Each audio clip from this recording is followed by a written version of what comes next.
Shalom, damai di hati, Bapak Ibu Saudara-saudara, kita bersyukur hari ini kita ada di hari ke-12 di tahun 2025 ini. Dan kita bersyukur hari ini kita akan membaca lagi Alkitab dalam program Gerakan Membaca Alkitab. Maka sebelum itu, mari kita satu di dalam doa, kita berdoa. Bapa di dalam kerajaan sorga, kami begitu mengucap syukur untuk setiap kasih, anugerah, dan berkat yang selalu dan selalu Tuhan limpahkan dalam kehidupan kami. Di saat ini kami ada di hari ke-12 di tahun 2025, dan kami bersyukur Tuhan bahwa di hari ini Tuhan akan menyapa kami kembali lewat firman-Mu yang akan kami baca dan akan kami dengar bersama. Maka kami bermohon agar tuntunan Roh Kudus akan menuntun dan mengarahkan kami semua, agar kami tidak hanya sekedar menjadi pembaca saja, tapi kami akan menjadi pelaku-pelaku firman-Mu dalam kehidupan kami. Berfirmanlah Engkau Tuhan, kami siap untuk mendengarkannya. Amin. Bapak Ibu Saudara-saudara, hari ini kita akan membaca dalam Kejadian pasal 36 sampai 38. Inilah keturunan Esau, yaitu Edom. Esau mengambil perempuan-perempuan Kanaan menjadi istrinya, yakni Ada, anak Elon orang Het, dan Oholibama anak Ana, anak Sibeon orang Hewi, dan Basmat anak Ismail, adik Nebayot. Ada melahirkan Elifas bagi Esau, dan Basmat melahirkan Rehuel, dan Oholibama melahirkan Yeus, Yaelam, dan Korah. Itulah anak-anak Esau yang lahir baginya di tanah Kanaan. Esau membawa istri-istrinya, anak-anaknya lelaki dan perempuan, dan semua orang yang ada di rumahnya, ternaknya, segala hewannya, dan segala harta bendanya yang telah diperolehnya di tanah Kanaan. Lalu pergilah ia ke negeri lain, dan ia meninggalkan Yakub, adiknya itu. Sebab harta milik mereka terlalu banyak, sehingga mereka tidak dapat tinggal bersama-sama, dan negeri penumpangan mereka tidak dapat memuat mereka, karena banyaknya ternak mereka itu. Maka menetaplah Esau di pegunungan Seir. Esau itulah Edom. Inilah keturunan Esau, bapa orang Edom di pegunungan Seir. Nama anak-anaknya ialah Elifas, anak Ada istri Esau, Rehuel, anak Basmat istri Esau. Anak-anak Elifas ialah Teman, Omar, Zefo, Gaetam, dan Kenas. Timna adalah gundik Elifas anak Esau. Ia melahirkan Amalek bagi Elifas. Itulah cucu-cucu Ada istri Esau. Inilah anak-anak Rehuel, Nahat, Zera, Syama, dan Miza. Itulah cucu-cucu Basmat, istri Esau.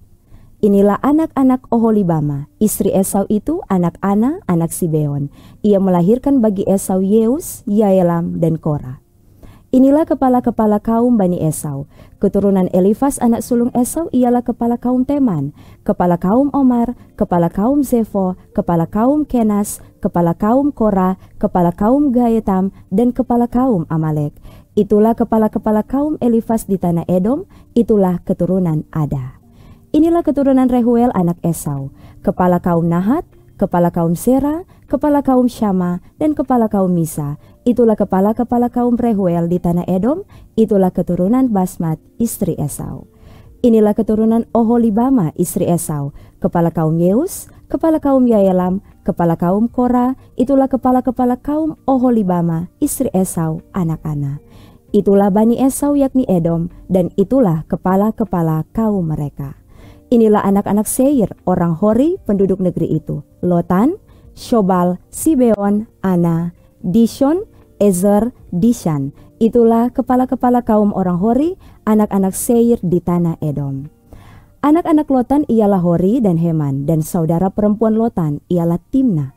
Inilah anak-anak Shobal: Alwan, Manahat, Ebal, Shefo, dan Onam. Inilah anak-anak Sibeon: Aya dan Ana. Ana inilah yang menemui mata-mata air panas di padang gurun ketika ia sedang menggembalakan keledai Zibeon ayahnya itu. Inilah anak-anak Ana, Dishon dan Oholibama, anak perempuan Ana. Inilah anak-anak Dishon: Hemdan, Eshban, Yitran, dan Keran. Inilah anak-anak Ezer: Bilhan, Zaawan, dan Akan. Inilah anak-anak Dishan: Us dan Aran. Itulah kepala-kepala kaum orang Hori, kepala kaum Lotan, kepala kaum Shobal, kepala kaum Sibeon, kepala kaum Ana. kepala kaum Dishon, kepala kaum Ezer, dan kepala kaum Dishan. Itulah kepala-kepala kaum orang Hori, kaum demi kaum di tanah Seir. Inilah raja-raja yang memerintah di tanah Edom sebelum ada seorang raja memerintah atas orang Israel. Di Edom yang memerintah ialah Bela bin Beor dan kotanya bernama Dinhaba. Setelah Bela mati, Yobab bin Zera dari Bozra menjadi raja menggantikan dia. Setelah Yobab mati, Husham dari negeri orang Teman menjadi raja menggantikan dia. Setelah Husham mati, Hadad bin Bedad menjadi raja menggantikan dia. Dialah yang memukul kala orang Midian di daerah Moab dan kotanya bernama Awit.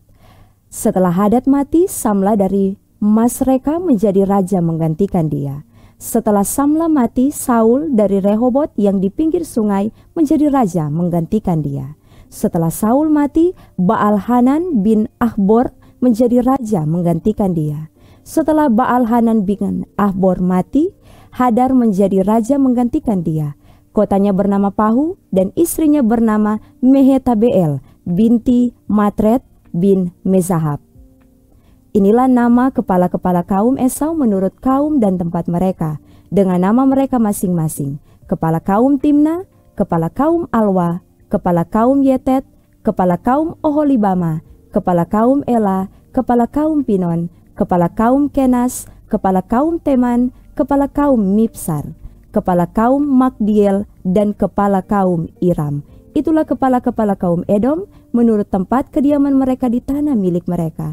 Edom ialah Esau, bapa orang Edom. Adapun Yakub, ia diam di negeri penumpangan ayahnya, yakni di tanah Kanaan. Inilah riwayat keturunan Yakub. Yusuf tatkala berumur 17 tahun, jadi masih muda, biasa menggembalakan kambing domba bersama-sama dengan saudara-saudaranya, anak-anak Bilha dan Silpa, kedua istri ayahnya. Dan Yusuf menyampaikan kepada ayahnya kabar tentang kejahatan saudara-saudaranya. Israel lebih mengasihi Yusuf dari semua anaknya yang lain, sebab Yusuf itulah anaknya yang lahir pada masa tuanya, dan ia menyuruh membuat jubah yang maha indah bagi dia. Setelah dilihat oleh saudara-saudaranya bahwa ayahnya lebih mengasihi Yusuf dari semua saudaranya, maka bencilah mereka itu kepadanya dan tidak mau menyapanya dengan ramah. Pada suatu kali bermimpilah Yusuf, lalu mimpinya itu diceritakannya kepada saudara-saudaranya, sebab itulah mereka lebih benci lagi kepadanya. Karena katanya kepada mereka, coba dengarkan mimpi yang kumimpikan ini. Tampak kita sedang di ladang mengikat berkas-berkas gandum. Lalu bangkitlah berkasku dan tegak berdiri. Kemudian datanglah berkas-berkas kamu sekalian mengelilingi dan sujud menyembah kepada berkasku itu. Lalu saudara-saudaranya berkata kepadanya, apakah engkau ingin menjadi raja atas kami? Apakah engkau ingin berkuasa atas kami? Jadi makin bencilah mereka kepadanya karena mimpinya dan karena perkataannya itu. Lalu ia memimpikan pula mimpi yang lain yang diceritakannya kepada saudara-saudaranya. Katanya, aku bermimpi pula. Tampak matahari, bulan, dan 11 bintang sujud menyembah kepadaku. Setelah hal ini diceritakannya kepada ayah dan saudara-saudaranya, maka ia ditegur oleh ayahnya. Mimpi apa mimpimu itu? Masakan aku dan ibumu serta saudara-saudaramu sujud menyembah kepadamu sampai ke tanah? Maka iri hatilah saudara-saudaranya kepadanya, tetapi ayahnya menyimpan hal itu dalam hatinya. Pada suatu kali pergilah saudara-saudaranya menggembalakan kambing domba ayahnya dekat Sikem.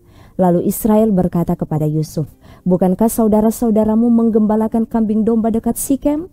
Marilah engkau kusuruh kepada mereka. Sahut Yusuf, ya Bapa. Kata Israel kepadanya, pergilah engkau melihat apakah baik keadaan saudara-saudaramu dan keadaan kambing domba, dan bawalah kabar tentang itu kepadaku. Lalu Yakub menyuruh dia dari lembah Hebron, dan Yusuf pun sampailah ke Sikem. Ketika Yusuf berjalan ke sana kemari di padang, bertemulah ia dengan seorang laki-laki yang bertanya kepadanya, apakah yang kau cari? Sahutnya, aku mencari saudara-saudaraku. Tolonglah katakan kepadaku di mana mereka menggembalakan kambing domba. Lalu kata orang itu, mereka telah berangkat dari sini, sebab telah kudengar mereka berkata, marilah kita pergi ke Dotan. Maka Yusuf menyusul saudara-saudaranya itu, dan didapatinya mereka di Dotan. Dari jauh ia telah kelihatan kepada mereka, tetapi sebelum ia dekat pada mereka, mereka telah bermufakat mencari daya upaya untuk membunuhnya. Kata mereka seorang kepada yang lain, "Lihat, tukang mimpi kita itu datang. Sekarang marilah kita bunuh dia dan kita lemparkan ke dalam salah satu sumur ini. Lalu kita katakan, seekor binatang buas telah menerkamnya, dan kita akan lihat nanti bagaimana jadinya mimpinya itu." Ketika Ruben mendengar hal ini, ia ingin melepaskan Yusuf dari tangan mereka. Sebab itu katanya, "Janganlah kita bunuh dia." Lagi kata Ruben kepada mereka, "Janganlah tumpahkan darah. Lemparkanlah dia ke dalam sumur yang ada di padang gurun ini, tetapi janganlah apa-apakan dia." Maksudnya hendak melepaskan Yusuf dari tangan mereka dan membawanya kembali kepada ayahnya. Baru saja Yusuf sampai kepada saudara-saudaranya, mereka pun menanggalkan jubah Yusuf, jubah maha indah yang dipakainya itu. Dan mereka membawa dia dan melemparkan dia ke dalam sumur. Sumur itu kosong, tidak berair. Kemudian duduklah mereka untuk makan. Ketika mereka mengangkat muka, kelihatanlah kepada mereka suatu kafilah orang Ismail datang dari Gilead dengan untanya yang membawa damar, balsam, dan damar ladan. Dalam perjalanannya mengangkut barang-barang itu ke Mesir. Lalu kata Yehuda kepada saudara-saudaranya itu, "Apakah untungnya kalau kita membunuh adik kita itu dan menyembunyikan darahnya? Marilah kita jual dia kepada orang Ismail ini, tetapi janganlah kita apa-apakan dia, karena ia saudara kita, darah daging kita." Dan saudara-saudaranya mendengarkan perkataannya itu. Ketika ada saudagar-saudagar Midian lewat, Yusuf diangkat ke atas dari dalam sumur itu, kemudian dijual kepada orang Ismail itu dengan harga 20 shikal perak. Lalu Yusuf dibawa mereka ke Mesir. Ketika Ruben kembali ke sumur itu, ternyata Yusuf tidak ada lagi di dalamnya. Lalu dikoyakkannyalah bajunya, dan kembalilah ia kepada saudara-saudaranya. Katanya, "Anak itu tidak ada lagi. Kemanakah aku ini?" Kemudian mereka mengambil jubah Yusuf dan menyembelih seekor kambing, lalu mencelupkan jubah itu ke dalam darahnya.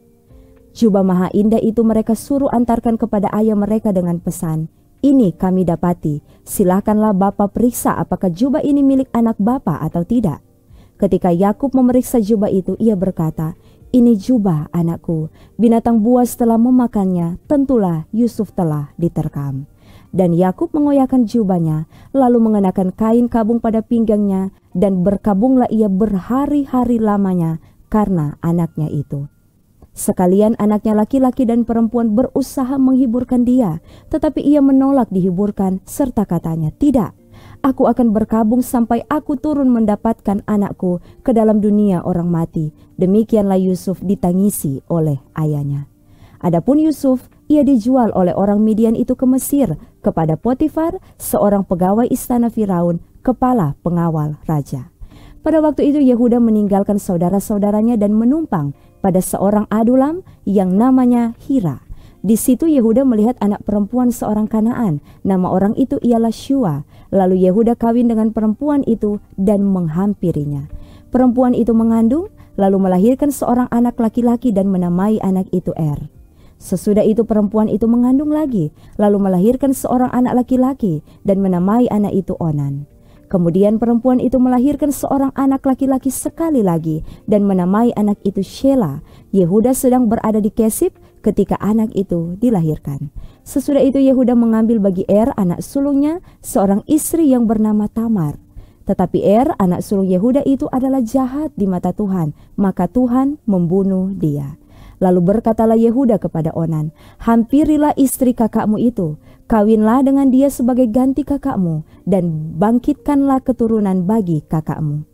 Tetapi Onan tahu bahwa bukan ia yang empunya keturunannya nanti. Sebab itu setiap kali ia menghampiri istri kakaknya itu, ia membiarkan maninya terbuang supaya ia jangan memberi keturunan kepada kakaknya.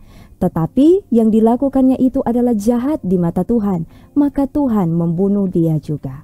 Lalu berkatalah Yehuda kepada Tamar menantunya itu, "Tinggallah sebagai janda di rumah ayahmu sampai anakku Shela itu besar." Sebab pikirnya jangan-jangan ia mati seperti kedua kakaknya itu. Maka pergilah Tamar dan tinggal di rumah ayahnya. Setelah beberapa lama matilah anak Syua istri Yehuda. Habis berkabung pergilah Yehuda ke Timna kepada orang-orang yang menggunting bulu domba-dombanya bersama dengan Hira sahabatnya orang Adulam itu. Ketika dikabarkan kepada Tamar, bapa mertuamu sedang di jalan ke Timna untuk menggunting bulu domba-dombanya, maka ditanggalkannyalah pakaian kejandaannya, ia bertelekung dan berselubung, lalu pergi duduk di pintu masuk ke Enaim yang di jalan ke Timna, karena dilihatnya bahwa Shela telah menjadi besar, dan dia tidak diberikan juga kepada Shela itu untuk menjadi istrinya. Ketika Yehuda melihat dia, disangkanyalah dia seorang perempuan sundal karena ia menutupi mukanya. Lalu berpalinglah Yehuda mendapatkan perempuan yang di pinggir jalan itu serta berkata, "Marilah, aku mau menghampiri engkau," sebab ia tidak tahu bahwa perempuan itu menantunya. Tanya perempuan itu, "Apakah yang akan kau berikan kepadaku jika engkau menghampiri aku?" Jawabnya, "Aku akan mengirimkan kepadamu seekor anak kambing dari kambing dombaku," kata perempuan itu, "asal engkau memberikan tanggungannya sampai engkau mengirimkannya kepadaku." Tanyanya, "Apakah tanggungan yang harus kuberikan kepadamu?" Jawab perempuan itu, "Cap meteraimu serta kalungmu dan tongkat yang ada di tanganmu itu." Lalu diberikannya semuanya itu kepadanya, maka ia menghampirinya. Perempuan itu mengandung daripadanya. Bangunlah perempuan itu lalu pergi, ditanggalkannya telekungnya dan dikenakannya pula pakaian kejandaannya. Adapun Yehuda, ia mengirimkan anak kambing itu dengan perantaraan sahabatnya orang Adulam itu untuk mengambil kembali tanggungannya dari tangan perempuan itu, tetapi perempuan itu tidak dijumpainya lagi. Ia bertanya-tanya di tempat tinggal perempuan itu, "Di manakah perempuan jalang yang duduk tadinya di pinggir jalan di Enaim itu?" Jawab mereka, "Tidak ada di sini perempuan jalang." Kembalilah ia kepada Yehuda dan berkata, "Tidak ada kujumpai dia." Dan juga orang-orang di tempat itu berkata, "Tidak ada perempuan jalang di sini." Lalu berkatalah Yehuda, "Biarlah barang-barang itu dipegangnya, supaya kita jangan menjadi buah olok-olok orang. Sungguhlah anak kambing itu telah kukirimkan, tetapi engkau tidak menjumpai perempuan itu." Sesudah kira-kira 3 bulan dikabarkanlah kepada Yehuda, "Tamar, menantumu, bersundal, bahkan telah mengandung dari persundalannya itu." Lalu kata Yehuda, "Bawalah perempuan itu supaya dibakar." Waktu dibawa, perempuan itu menyuruh orang kepada mertuanya mengatakan, "Dari laki-laki yang empunya barang-barang inilah aku mengandung." Juga dikatakannya, "Periksalah siapa yang empunya cap meterai serta kalung dan tongkat ini." Yehuda memeriksa barang-barang itu lalu berkata, "Bukan aku, tetapi perempuan itulah yang benar, karena memang aku tidak memberikan dia kepada Shela anakku, dan ia tidak bersetubuh lagi dengan perempuan itu." Pada waktu perempuan itu hendak bersalin, nyatalah ada anak kembar dalam kandungannya. Dan ketika ia bersalin, seorang dari anak itu mengeluarkan tangannya, lalu dipegang oleh bidan, diikatnya dengan benang kirmisi serta berkata, "Inilah yang lebih dahulu keluar." Ketika anak itu menarik tangannya kembali, keluarlah saudaranya laki-laki dan bidan itu berkata, "Alangkah kuatnya engkau menembus keluar." Maka anak itu dinamai Peres. Sesudah itu keluarlah saudaranya laki-laki yang tangannya telah berikat benang kirmisi itu, lalu kepadanya diberi nama Zera. Demikianlah kita telah mengikuti gerakan membaca Alkitab di hari yang ke-12 di tahun 2025 ini. Marilah kita satu di dalam doa, kita berdoa. Bapa di dalam kerajaan sorga, kami bersyukur kami telah mendengarkan, kami telah membaca akan kebenaran firman-Mu. Maka kami bermohon Tuhan, agar melalui firman ini kami akan diarahkan, kami akan dituntun agar supaya jalan-jalan kehidupan kami sesuai dengan apa yang Tuhan mau untuk kami ada di sana. Dan kami bermohon agar Tuhan memberkati kami, agar kiranya Tuhan menolong kami dimanapun kami pergi berada, dan apapun yang akan kami lakukan, serta apapun yang akan kami kerjakan. Inilah yang menjadi doa syukur kami, doa permohonan kami, di dalam nama Tuhan Yesus yang adalah sumber berkat dalam kehidupan kami. Amin. Saudara-saudara, demikianlah kita telah mendengarkan dan membaca Alkitab dalam program Gerakan Membaca Alkitab ini. Tuhan memberkati kita sekalian. Shalom, damai di hati.